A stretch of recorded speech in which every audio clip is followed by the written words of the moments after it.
السلام عليكم. أنا أماني محمد. النهاردة إن شاء الله هنعمل البوظة المصرية أو البوظة الصعيدي أيا كان اسمها بقى، اللي كان زمان الراجل يبيعها قدام البيت وإحنا أطفال وكنا نجري علشان نشتري منها. جايبالكم وصفة حلوة وسهلة ورخيصة كمان، وجربي بنفسك وشوفي. يلا قومي اعمليها. البوظة بتاعتنا واخدة القوام الفومي والطعم الرائع اللي احنا متعودين عليه. يلا بينا اذكروا الله وصلوا على الحبيب عليه أفضل الصلاة والسلام، وتعالوا نشوف الطريقة بالتفصيل مع بعض. معايا حلة وهنزل فيها بكوباية من الدقيق الأبيض. أنا مستعملة الدقيق الفك العادي اللي بنشتريه من عند العطار بالكيلو. هننخل الدقيق بتاعنا علشان نتأكد من نظافته، وبعد كده هنزل ب3/4 كوباية من السكر الحبيبات. ويلا نشوف هنضيف مية قد ايه. ادي 1 2 3 4 5. نزلت ب5 كوبايات من المية بمج الشاي العادي بتاعنا. وخلي الكوباية بتاعتك موحدة، اللي تعايري بيها الدقيق هي نفسها اللي تعايري بيها المية. وهقلب الكل مع بعضه كده علشان الدقيق يختفي، ما يبقاش فيه تكتلات. تمام، حلو قوي كده. هناخد الحلة بتاعتنا ونرفعها على النار على البوتاجاز، وتخليكي بقى جنبها وتقلبي باستمرار. مش عايزين يحصل تكتلات في الحلة بتاعتنا او الدقيق يشيط معاكي في ارضية الحلة. شوية بسيطين وهتلاقي الخليط يبدأ يتقل معاكي بالشكل ده. هقلب باستمرار ومش هطفي عليه غير لما يبدأ يعمل فقاقيع. احنا عايزين الدقيق بتاعنا يستوي على النار، يعني احنا بنطبخه وعايزين نشيل منه طعم الدقيق الني. لما يعمل فقاقيع هقفل عليه النار وهسيبه بقى لحد ما يبرد تماما. وده شكله لما يبرد تماما. هو ده قوامه. هيعمل قشرة كده من على الوش، مفيش اي مشكلة، وهيتقل شوية معاكي. هنركنه على جنب ونشوف هنعمل ايه. في بولة بقى وهنزل بمعلقة كبيرة مليانة من الخميرة الفورية، وهنزل عليها كمان بمعلقة كبيرة مليانة من السكر علشان تشغل الخميرة معايا. وبعد كده هنزل بكوباية مليانة من المية الدافية، واوعي تضيفي مية سخنة علشان ما تقتلش الخميرة معانا.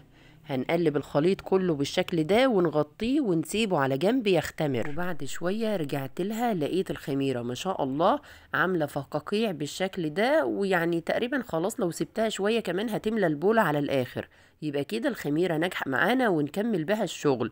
اما لو ما اخدتيش الشكل ده والفقاقيع الكتيرة يبقى الخميرة مش شغالة، ما تكمليش شغل بيها وحاولي تغيريها علشان ما تبوظش الشغل معانا، لان الخميرة هنا هي اساس الوصفة بتاعتنا. وفي دورق الخلاط بقى هننزل بالخليط اللي مجهزينه قبل كده في الحلة، وهنزل عليه بالخميرة. انت هنا بقى ممكن تنزلي بنقطتين 3 من مية الورد لو عايزاها بطعم مية الورد، وممكن تضيفي شوية من جوز الهند لو عايزاها بطعم جوز الهند. انا عايزاها بطعم الفانيليا فضفت 2 كيس من الفانيليا. بعد كده هنزل بربع معلقة صغيرة من البيكنج صودا، ودي بشتريها من عند العطار، ولو ما عندكيش ممكن تستغني عنها. بس عايزة اقولك على حاجة، البيكنج صودا هي اللي بتديلها القوام الفومي الزيادة قوي، وكمان بتدي اللسعة الخفيفة اللي بتكون موجودة في البوظة.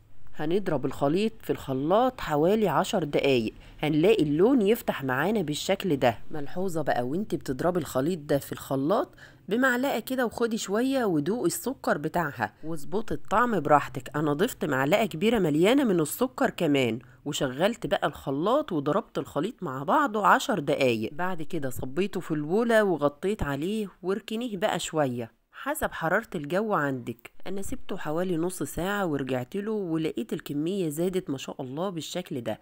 الخميرة شغالة معانا حلوة قوي. البوظة بتاعتنا قوامها فومي ما شاء الله وريحتها حلوة قوي. قدميها بقى في الكوبايات بتاعتك او في كاسات، وحطي عليها مكعبات من التلج ورشي عليها شوية من المكسرات، وممكن كمان تحطيها في التلاجة علشان تبقى ساقعة معاكي وتقدميها وهي ساقعة كده. احنا اكلنا منها اول يوم انا عملتها، واللي فاض حطيته على رف التلاجة وفضل لتاني يوم. ما شاء الله الكمية كلها خلصت تماما، وبألف هنا وعافية يا رب لكل اللي اكل منها حاجة. اتمنى الوصفة تكون عجبتكم.